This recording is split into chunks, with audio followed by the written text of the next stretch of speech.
इनके बीच में जो मॉलिकुलर अट्रैक्शन फोर्स है वो बहुत ही कम है एज कंपेयर टू सॉलिड। और जितने भी सॉलिड ऑब्जेक्ट हैं, एक और चीज होगा उसमें, अगर मैं इस मार्कर को प्रेशर लगा के पुश करने की, तो अगर मैं गैसियस स्टेट ऑफ मैटर को कंक्लूड करूं, so gaseous state of matter. हे बच्चा, गुड मॉर्निंग। हम लोग क्लास 9th के साइंस सब्जेक्ट को डील कर रहे थे, chapter 1 it was about the matter, और काफ़ी कुछ बातें हम लोगों ने डिस्कस कर भी लिया था इसमें, तो उसके आगे डिस्कस करना है, बट लिटिल बिट रिवीजन, उसके बाद आगे बढ़ते हैं। सो हम लोगों ने डिस्कस किया था इसके फिजिकल नेचर को, फिजिकल नेचर, जिसमें हमें ये पता चला कि जितने भी मैटर होते हैं they consist of tiny particle, छोटे छोटे पार्टिकल से बने होते हैं, टाइनी पार्टिकल्स,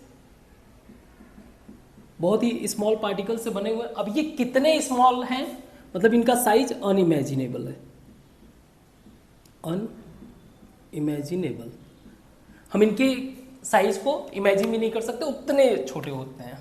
फिर इसके कैरेक्टरिस्टिक्स के बारे में पढ़ा था, कैरेक्टरिस्टिक्स। देखो कैरेक्टरिस्टिक बेसिकली होता क्या है, कैरेक्टरिस्टिक की जब हम बात करते हैं तो ये उस चीज़ के बारे में, उस पर्टिकुलर ऑब्जेक्ट के बारे में उसका एक यूनिक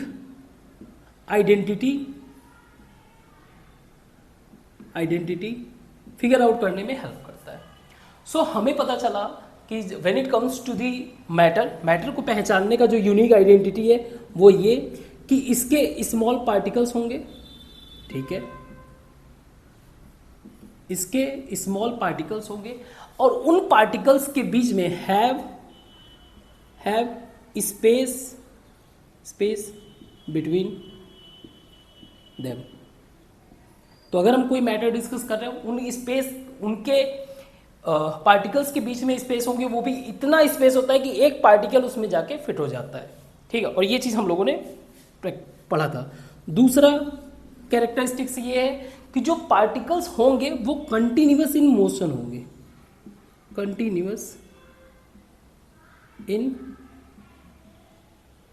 मोशन, ठीक है। एंड तीसरा, थर्ड हमने पढ़ा था कि जितने भी पार्टिकल्स होंगे ऑल अट्रैक्ट ईच अदर, सभी जो पार्टिकल्स हैं उनके बीच में एक अट्रैक्टिव फोर्स होगा, अट्रैक्टिव फोर्स। तो अब यहां से हम लोग आगे बढ़ रहे हैं।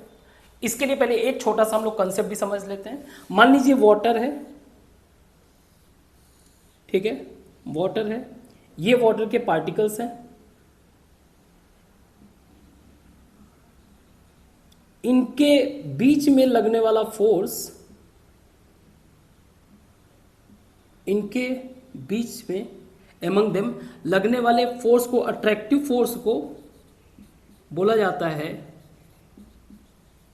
अट्रैक्टिव फोर्स को बोला जाता है कोहेसिव फोर्स। कहने का मतलब ये है, आप अगर इसमें डिफिनीशन बनाओगे, अट्रैक्टिव फोर्स, इसका डिफिनीशन क्या, कोहेसिव फोर्स का डिफिनीशन क्या होगा कि एन अट्रैक्टिव या अट्रैक्टिव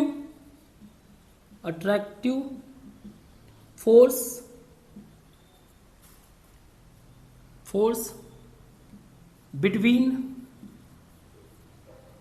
सिमिलर, याद रखना ये चीज, सिमिलर पार्टिकल्स, एक ही जैसे पार्टिकल्स हैं उनके बीच में लगने वाला फोर्स कोहेसिव फोर्स। और अगर यही मैं कह दूं कोई डिसिमिलर, अलग अलग हो, तो डिसिमिलर पार्टिकल के बीच में अगर कोई अट्रैक्टिव फोर्स हो तो उसको बोलेंगे हम लोग अडहेसिव फोर्स, अडहेसिव फोर्स। अगर कोई डिसिमिलर, जैसे मान लो ये वाटर हो गया, ठीक है, यहां पे हम लोग एक पेज रख दें, एक कॉपी मान लीजिए, तो एक कॉपी के बीच में इसके जो पार्टिकल्स अटैच हुए, तो ये एक तरीके से अडहेसिव फोर्स को रिप्रेजेंट करता है। तो आगे का जो टॉपिक है वो हमारे इन 3 कॉन्सेप्ट पे ही बेस्ड रहेंगे, यानी कि बेस्ड ऑन कैरेक्टरिस्टिक्स। तो जब हम बात करते हैं मैटर का, हमारे चारों तरफ जो है मैटर एग्जिस्ट करता है in our surrounding, in our surrounding, surrounding matter exist, matter exist तो करता है लेकिन अलग अलग स्टेट्स में, in different state, in different state. और ये स्टेट क्या है? That is state of matter. तो स्टेट ऑफ मैटर है क्या? जैसे कि number 1 solid, number 2 liquid and number 3 gas. ये हमारे मेजर डिवीजन है। इसके अलावे भी कई सारे स्टेट ऑफ मैटर है। अभी तक तो 5 या 6 ही जानते हैं, ट्रस्ट मी, इससे भी ज़्यादा है 8, 9, 10, और ये कंटिन्यूस इंक्रीज होते जाएंगे क्योंकि धीरे धीरे हम लोग क्वांटम फिजिक्स में एंटर कर रहे हैं। क्वांटम फिजिक्स हमें और अलग अलग types of matter, state of matter के बारे में इन्फॉर्म करेगा। बट अभी अंडरस्टैंडिंग के लिए बस 3 आप जानो। हम लोग बोस, आइंस्टाइन, फर्मियंस इनके बारे में नहीं बात कर रहे हैं, ठीक है? फर्मियन कंडेंसेट या फिर प्लाज्मा, इनके बारे में नहीं बात कर रहे हैं। अभी सिर्फ और सिर्फ हमारी अंडरस्टैंडिंग को बिल्ड करना है। तो हमारे 3 मेजर मैटर है, इस सॉलिड, स्टेट ऑफ मैटर है सॉलिड, लिक्विड एंड गैस। और इनको हम आइडेंटिफाई कैसे करेंगे? देखो, कैरेक्टरिस्टिक्स बताता है यूनिक आइडेंटिटी। तो इन्हीं 3 पैरामीटर्स के बेसिस पे हम ये कोशिश करेंगे इसको समझने के लिए कि कौन सा हमारा सॉलिड होगा, कौन सा हमारा लिक्विड होगा और कौन सा हमारा गैस होगा, ठीक है? तो मैं इसको मिटाता हूँ, फिर आगे डिस्कस करता हूँ। तो हम लोग डिस्कस करते हैं solid state of matter, solid state of matter.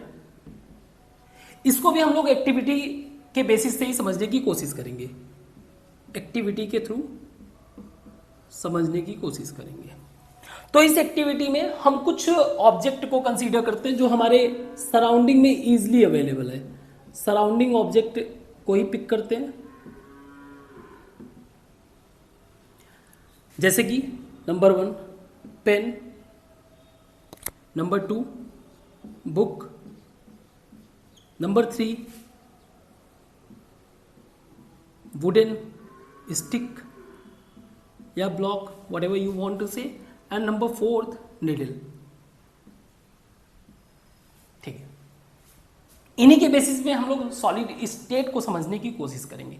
तो अगर हम लोग पेन को ऑब्जर्व करें या बुक को ऑब्जर्व करें या इनमें से किसी भी एक ऑब्जेक्ट को ऑब्जर्व करें, तो हम लोग पाएंगे कि इस सारे ऑब्जेक्ट का एक सर्टेन शेप है, सबका अपना अपना एक शेप है। और उस शेप को अगर आप कहीं पे भी रखो, चाहे आप पेन को बाल्टी के अंदर रखो, चाहे इसको छत पे ले जाके रख दो, चाहे कहीं पर भी रख दो, ठीक है, इसका शेप जो है चेंज नहीं होगा। यानी मैं कह सकता हूं कि इसका शेप जो है वो फिक्स है।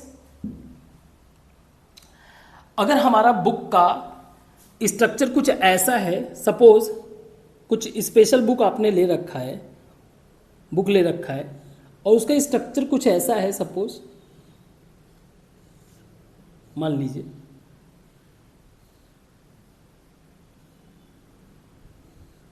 समथिंग लाइक इस तरीके से, अगर वो शेप में दिख रहा है, बुक अपीयर हो रहा है आपका, तो ये कितना भी कोशिश कर लीजिए ये ऐसा ही दिखेगा। तो इसका शेप फिक्स है। शेप फिक्स होने का मतलब ये है कि इसका अगर हम लोग क्वांटिफाई करें वॉल्यूम में, तो इसका वॉल्यूम फिक्स है। मीन्स अगर मैं चाहे मेरा एक पेन या बुक को ही अगर ले लें, तो इस एरिया को मेजर करने के बाद इधर इसके डेप्थ से मल्टीप्लाई करेंगे, then we will found volume. तो वॉल्यूम जो इसका क्वांटिफिकेशन है वो भी फिक्स है, शेप फिक्स है, इसका वॉल्यूम फिक्स है। इन्हीं बातों के कारण इसका एक क्लियरली डिफाइंड बाउंड्री है। कहने का मतलब क्या है? जैसे अगर मैंने अपने इस मार्कर को कहीं पर रख दिया, तो ये मार्कर जो है एक सर्टेन जगह घेर रहा है, सर्टेन स्पेस ऑक्यूपाई कर रहा है, अगर उसको मैं मीजर करना चाहूँ तो ठीक है, वो वॉल्यूम के फॉर्म में मीजर हो सकता है, लेकिन ऐसा नहीं है कि इस पर्टिकुलर जगह को मैं थोड़ा बहुत एडजस्ट, यानी कि इस थोड़े से जगह को, इस थोड़े से ऑब्जेक्ट को इधर पुश करके किसी और चीज़ को एडजस्ट कर लूँ, पुश पूरा का पूरा होगा। अगर वो जो शेप है उसमें कोई चेंज नहीं आने का, तो एक बात तो ये क्लियर हो गया। शेप फिक्स है, वॉल्यूम फिक्स है, means they have a clearly defined boundary. Second point ये है कि अगर मैं इस पे हथौड़े से वॉर करूं, अगर इसके ऊपर मैं हिट करना शुरू करूं, अगर ट्राई हैमर से हिट करना शुरू करूं, तो मुझे ये मिलेगा, इधर इट विल कंप्रेस। आसान तो नहीं है, बहुत ज्यादा हैवी हथौड़ा चलाना पड़ेगा, या तो ये कंप्रेस होगा और या फिर स्ट्रेच होगा, या तो ये पिचक जाएगा और या फिर किसी तरफ से ये फैल जाएगा। ठीक है। थर्ड, अगर मैं पेन, बुक, वुडन स्टिक, इन सबको एक बाल्टी में डाल के किसी तरीके से मिक्स करने की कोशिश करूं और बाद में उसको अगर मैं निकालूंगा तो सारे के सारे सेपरेट रहेंगे, मीन्स मिक्सिंग नॉट पॉसिबल। या आप कह लो डिफ्यूजन नहीं होगा। तो ये कुछ हमें ऑब्जर्वेशन से, यानी क्लियर कट ऑब्जर्वेशन से ये बातें समझ में आ रहा है। तो मैं अगर इसके सॉलिड स्टेट ऑफ मैटर के कैरेक्टरिस्टिक्स को बिल्ड करने की कोशिश करूं, कि अगर मैं कैरेक्टरिस्टिक्स, अगेन वो चीजें जो इसको यूनिक आइडेंटिटी देता है, तो अगर मैं इसके कैरेक्टरिस्टिक्स को बिल्ड करूं तो नंबर 1, इसका एक फिक्स्ड शेप होगा जब भी हम किसी सॉलिड की बात करेंगे। नंबर 2, इसका फिक्स्ड वॉल्यूम होगा। थर्ड, नॉट इजिली कंप्रेसिबल, आसानी से कंप्रेसिबल नहीं होगा, not easily compressible. Fourth, diffusion not possible. और जितने भी सॉलिड ऑब्जेक्ट हैं, एक और चीज होगा उसमें, अगर मैं इस मार्कर को प्रेशर लगा के पुश करने की कोशिश करूं, या मैं इस पॉइंट पे अगर पुश करने की कोशिश करूं और हाथ हटाऊंगा, तो भी इसका जो स्ट्रक्चर है, उसका जो सरफेस स्ट्रक्चर है, एज इट इज मुझे अपीयर करेगा। सो इनकी जो रिजिडिटी है वो हाई होती है। रिजिडिटी का मतलब कठोरपन, उनका जो सरफेस का कठोरता है वो स्ट्रांग रहता है। यानी कि मैं किसी भी चीज को, चाहे बुक को अगर मैं प्रेस करूं, अब बुक को ऊपर प्रेस करके चेक करो, हाथ हटाओगे, एज इट इज दिखेगा, उसका सरफेस स्ट्रक्चर में कोई चेंज नहीं आएगा। तो इनकी रिजिडिटी हाई होती है। ऐसा नहीं है कि चेंज है, आप कोई ऐसा इंस्ट्रूमेंट लेके लगा रहे हो जो पूरा का पूरा उसको पियर्स कर दे, ब्रेक कर दे, तो बात अलग है, बट जनरली आप इसको अगर प्रेस करोगे तो इसका जो surface structure as it is रहेगा, तो इसकी रिजिडिटी हाई होगी। नंबर 6, क्योंकि हर एक सॉलिड स्टेट में, अगर हम मैटर के बारे में हम लोगों ने पढ़ा था कुछ बातें, 3 बातें जो था कि एक तो ये स्मॉल पार्टिकल से बना होता है, उनके बीच में स्पेस होता है और उनके बीच में अट्रैक्टिव फोर्स होता है। तो एक और कंक्लूजन बनेगा, क्योंकि फिक्स्ड शेप होने के कारण इनके बीच का जो मॉलिक्यूल्स है, मींस इनके बीच के ये जो पार्टिकल्स हैं इनके, ये हमारा मैटर है, ठीक है, कोई भी ले लेते हैं, बुक मान लीजिए, बुक को ही ले लेते हैं, तो इनके जो पार्टिकल्स हैं इनके बीच में लगने वाला फोर्स बहुत high, means high attractive force. अगर हम लोगों ने इसके बारे में पढ़ा था तो हमने कैरेक्टरिस्टिक्स में ये भी पढ़ा था कि ये कंटिन्यूअस इन मोशन।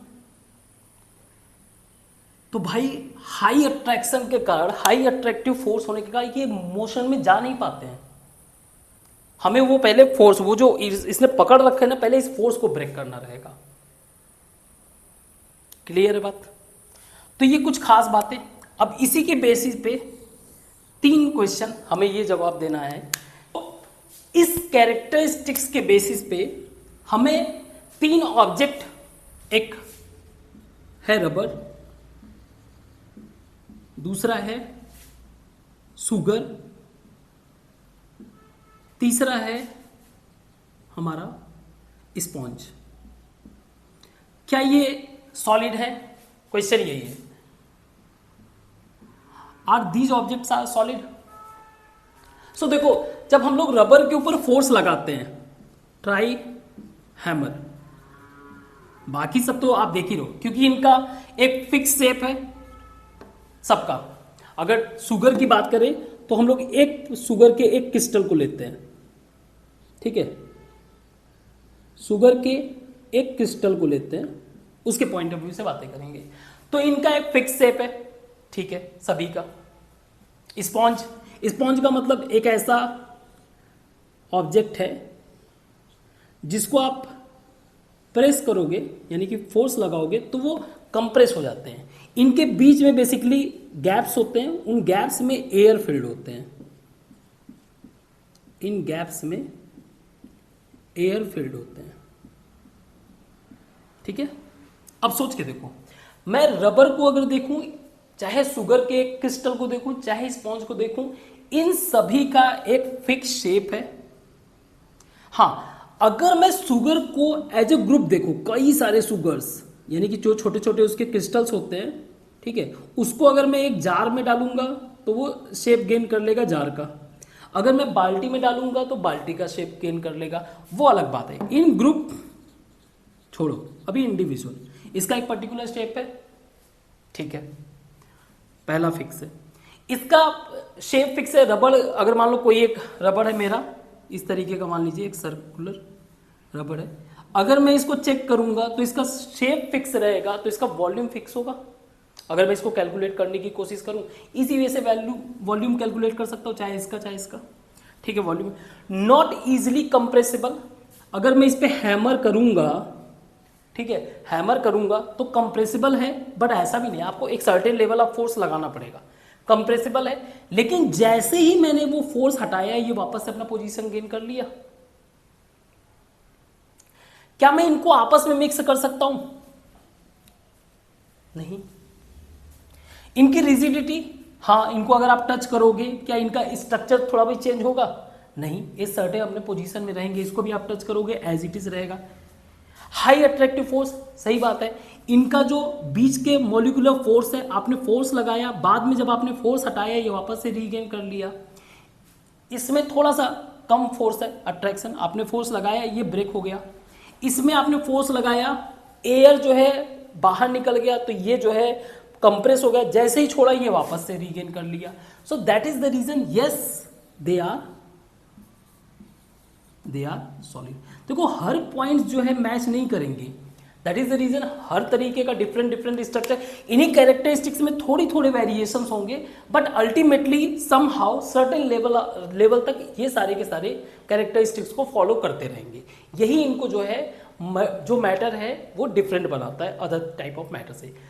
तो यहां मैं एक सॉलिड का डिफिनीशन बना सकता हूं कि solids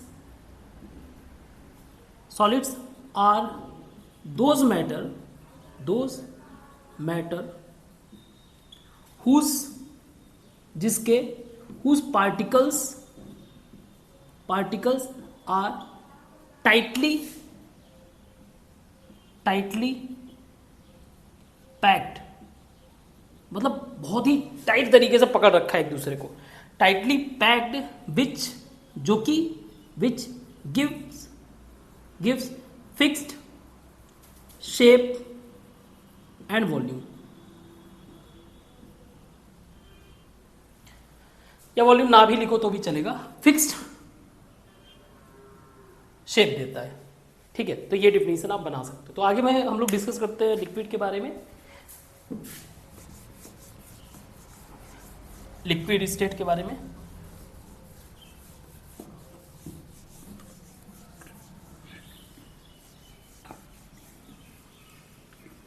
liquid state of matter.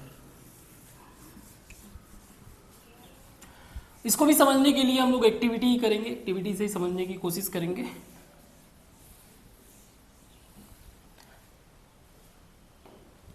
Liquid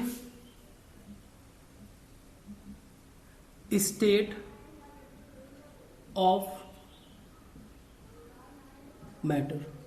okay, तो इसके लिए हम लोग क्या करते हैं, अगेन इसके लिए भी एक्टिविटी के थ्रू से ही हम समझेंगे। Again we pick some surrounding, अपने सराउंडिंग से कुछ चीजें पिक करते हैं, जैसे पानी हम लोग लेते हैं एक बाल्टी में। ड्राइंग बहुत बकवास है। वाटर, इसको हम लोग सपोज 100 ml तक वाटर रखते हैं, तो ये यहां तक जो है, तो ये बाल्टी नहीं होगा, छोटा कुछ आप कंसीडर कर लो, जो भी करना है। खैर, एक कुकिंग ऑयल लेते हैं, कुकिंग ऑयल का एक हम लोग स्ट्रक्चर बना लेते हैं, ऐसा कुछ। इसके अंदर हमारा कुकिंग ऑयल है।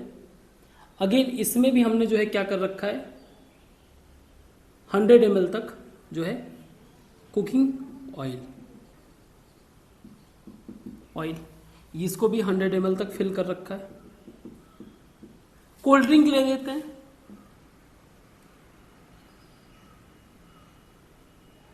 कोल्ड ड्रिंक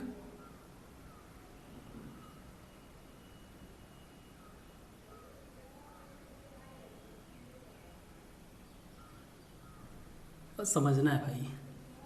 कोल्ड ड्रिंक ये भी यहां तक फिल है। अगेन इसको भी 100 ml ही कर लेते हैं। ये मेरा कोल्ड ड्रिंक है 100 ml। एक चीज और ले लेते हैं, वाटर हो गया, मिल्क भी ले लेते हैं, मिल्क। इसको हम लोग पैक करते हैं टेट्रा पैकेट में।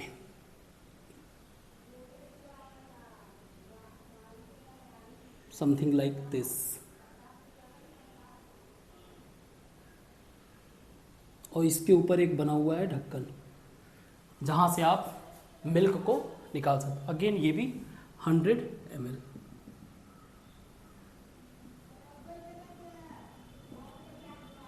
तो इनको देखने के बाद ऑब्जर्वेशन क्या बनेगा?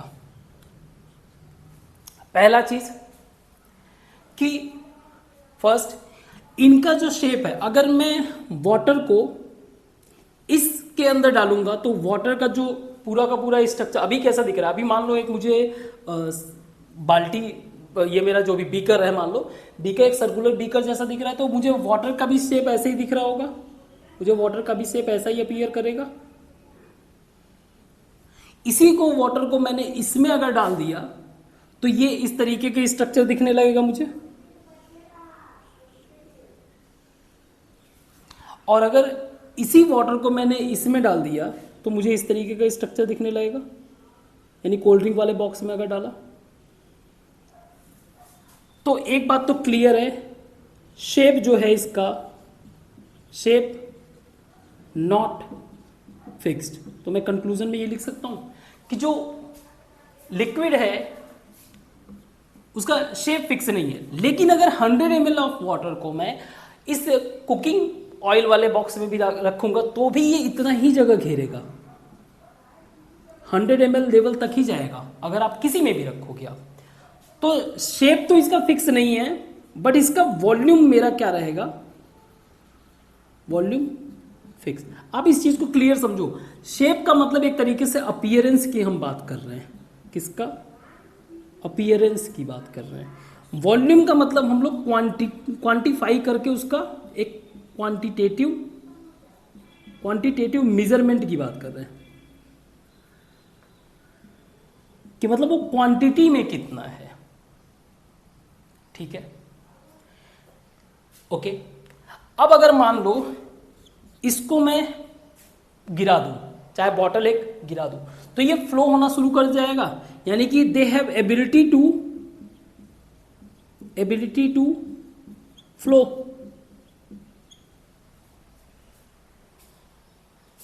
दे have ability to flow.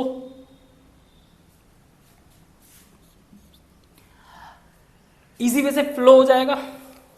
Next, अब अगर मैं ऑयल को मिल्क से चाहे कोल्ड ड्रिंक के साथ मिक्स करने की कोशिश करूं तो मिक्सिंग पॉसिबल है, यानी कि डिफ्यूजन पॉसिबल, डिफ्यूजन जो होगा पॉसिबल है,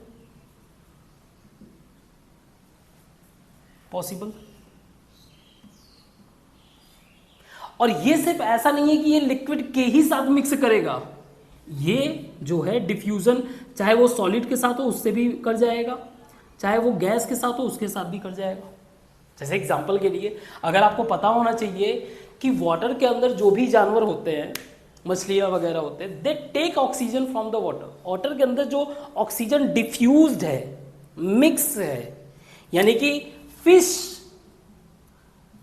टेक डिफ्यूज्ड ऑक्सीजन।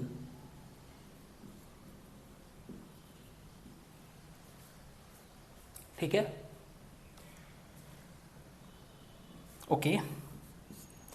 अब अगर हम लोग इसको कंप्रेस करने की कोशिश करें तो इजी वे से कंप्रेस हो जाएगा, लेकिन इतना भी नहीं होगा। ठीक है, इनके जो मॉलिक्यूल्स हैं, इनका जो इंटर स्पेस या कह सकते हो इनके बीच का जो अट्रैक्टिव फोर्स है, मॉलिक्यूलर का अट्रैक्टिव फोर्स है, वो कम होता है, लेस होता है।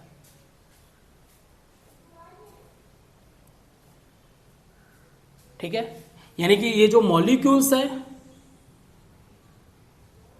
इनके बीच का अट्रैक्शन कम है, और इसी अट्रैक्शन कम होने का मतलब ये है कि इनके बीच में स्पेस जो है वो ज्यादा है, लार्ज स्पेस। तो अगर मुझे लिक्विड स्टेट ऑफ मैटर को डिफाइन करना रहेगा, liquid state of matter has, अगर मुझे इसका डिफिनेशन बनाना रहेगा, so liquid state of matter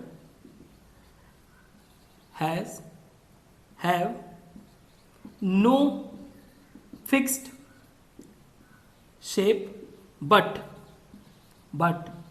have fixed volume।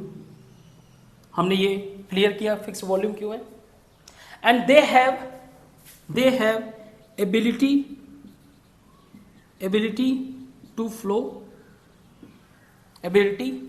to flow, they can easily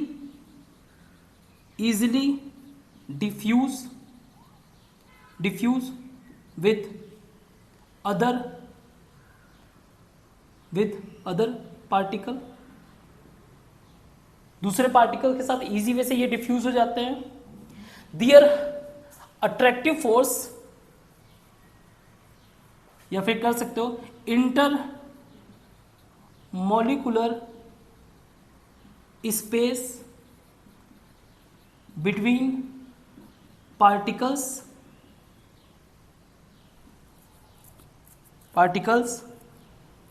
are large as compare to solid state, as compared to solid state. And finally आप लिख सकते हो so that they have less intermolecular attractive force. इनके बीच में जो molecular attraction force है वो बहुत ही कम है एज कंपेयर टू सॉलिड। ठीक है, आई होप आपको ये क्लियर हुआ होगा। अगेन हम लोग जो समझ रहे हैं ना उन्हीं बातों को डिफिनेशन के फॉर्म में लिख रहे हैं, अलग से कुछ आपको रटने की जरूरत है। हमने जो समझा, जो विजुअलाइज किया उसी को लिखना है।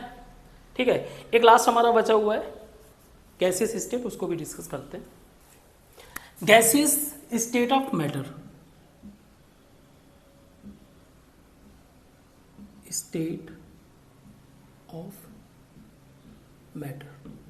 कि मैटर अगर गैस के फॉर्म में है तो उसका कैरेक्टरिस्टिक्स या उसकी खास बातें क्या होगा। इसको समझने के लिए हम लोग अगेन एक्टिविटी बेस्ड ही करेंगे। इस एक्टिविटी में हम लोग सिरिंज पिक करेंगे। 3 सिरिंज लेंगे,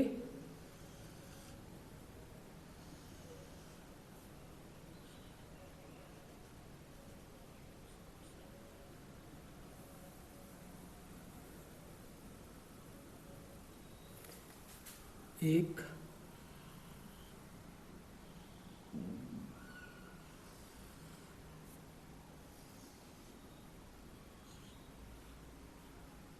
दो,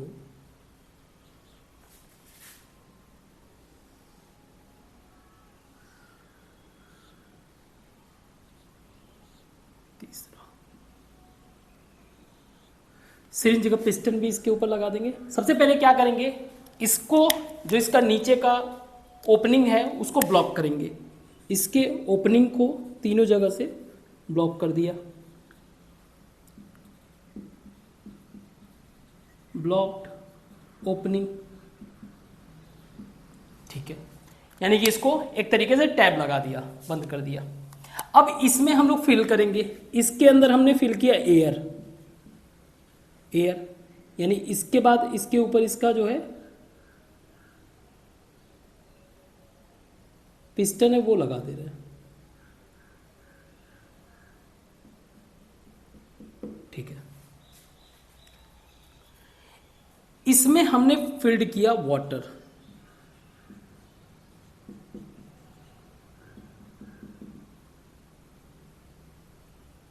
वाटर,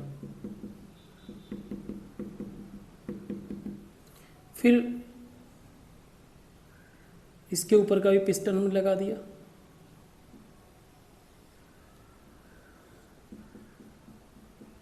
तीसरे में हमने फिल्ड किया चॉक, कुछ चॉक्स वगैरह थे उसके तोड़ तोड़ के उसको फिल कर दिया, यानी इसके अंदर है चॉक। ये सारी बातें मैं आपके बुक के ही पॉइंट को डिस्कस कर रहा हूँ ताकि आप कंफ्यूज ना हो कहीं से भी। इसको भर दिया और फिर इसके ऊपर भी इसका सिरिंज का सिलेंडर लगा दिया। ओके, अगेन ड्राइंग बकवास है, आई नो, बहुत बकवास आर्ट है मेरा, बट टारगेट है हमारा कंसेप्ट समझना, ड्राइंग बनाना नहीं।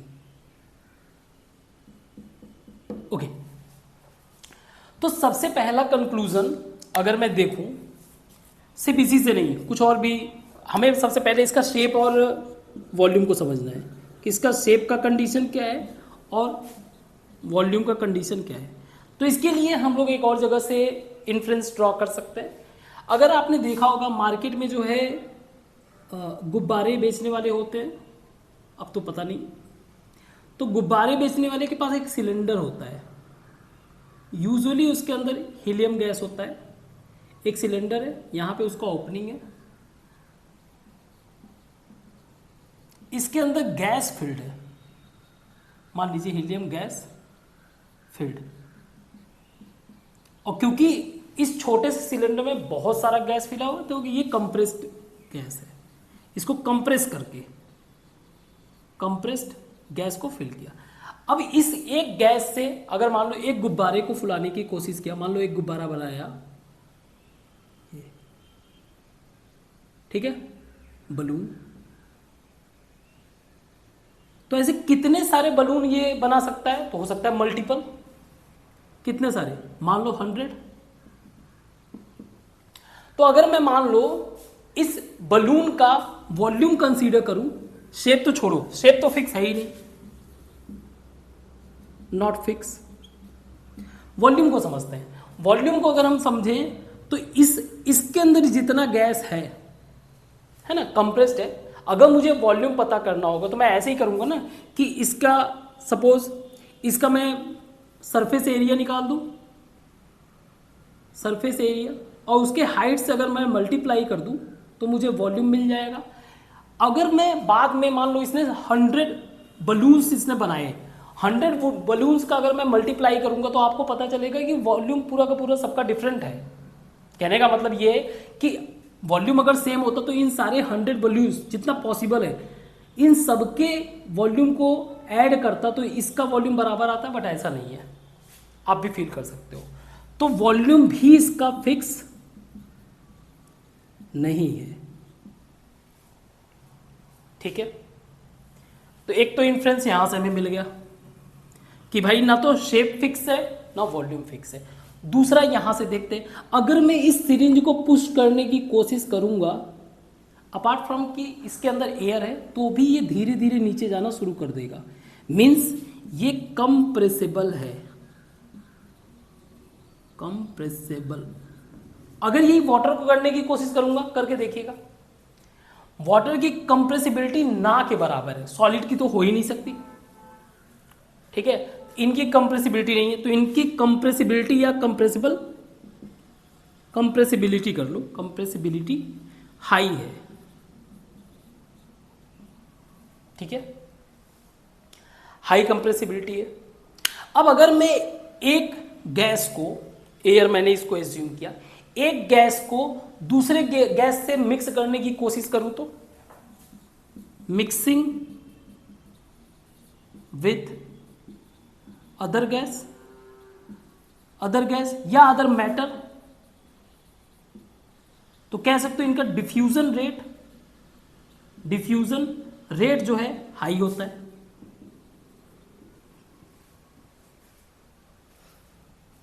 नेक्स्ट, इनके जो मॉलिक्यूल्स हैं वो काफी दूर दूर होते हैं, तो मैं कह सकता हूं इंटर पार्टिकल या मॉलिक्यूलर स्पेस जो होगा वो हाई होगा। अगर ये हाई होगा यानी कि इनके बीच का जो अट्रैक्टिव फोर्स होगा, अट्रैक्टिव फोर्स वो कम होगा। इनके बीच में जो अट्रैक्टिव फोर्स होगा वो कम होगा, तो कंक्लूजन में ये भी आएगा कि इन पार्टिकल के साथ इनके पास हाई काइनेटिक एनर्जी होगा, हाई काइनेटिक एनर्जी, ठीक है। और भी कई सारे इन्फ्रेंस या फिर कंक्लूजन बनाए जा सकते हैं, बट ये वो बेसिक बातें हैं जो हम लोगों ने डील किया। तो अगर मैं गैसियस स्टेट ऑफ मैटर को कंक्लूड करूं, so gaseous state of matter have no fixed shape, neither have fixed volume, they are highly compressible, their diffusion rate very much high, the intermolecular space between the particle is large and the attractive force is very less. Due to high intermolecular space, their particle is free and have high kinetic energy. तो कुछ भी आप इसका definition बना सकते हो, तो इसका कंक्लूजन में डिफिनीशन आपको बनाना है तो आप लिख सकते हो अगर आप चाहो तो। Gaseous state of matter, gaseous state of matter have no fixed shape और वॉल्यूम, दे आर, आप लिख लो आगे, मैं बोल रहा हूं they are highly compressible and have high diffusion rate, means they mix with other gas easily. Next point, the intermolecular space between them is very much large,